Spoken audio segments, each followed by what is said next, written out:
For my lifetime, I chose a Japanese spouse. I moved myself across the seas. I had many opportunities in a way, and also very limited opportunities based on where I began my first stay.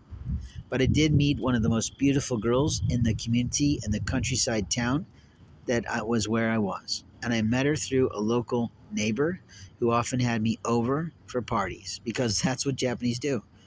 The sidewalks close up around 6 o'clock and everybody pretty much goes home. And then they have their family and friends network of which they socialize. The woman in the town was a pharmaceutical representative. She and her family, her father, her late father, owned the drugstore in a little bitty town of maybe 1,300 people. And because she was an English speaker, we became fast friends. She learned about me. She introduced herself where I went into her shop, I think, and that's how it began. I don't remember at this time. I'm too fucking old to do so. But what I remember is that I met my spouse through her space. And by God's grace, she fell for me. And that's the way it goes. And that's how it was.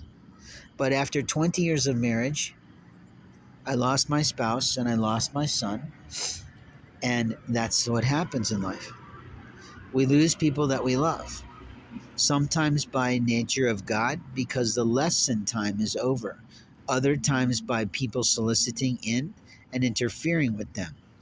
But what we also know is that that relationship was meant to be by how long it lasted across timelines, across the seas, and across the legalities that go with that type of relationship and all facts of the situation. After that, God had basically brought into my life during the final years of that someone else. Because I had prayed a profound prayer and she walked into my life on a wing and probably a prayer for her life, but she was everything to me.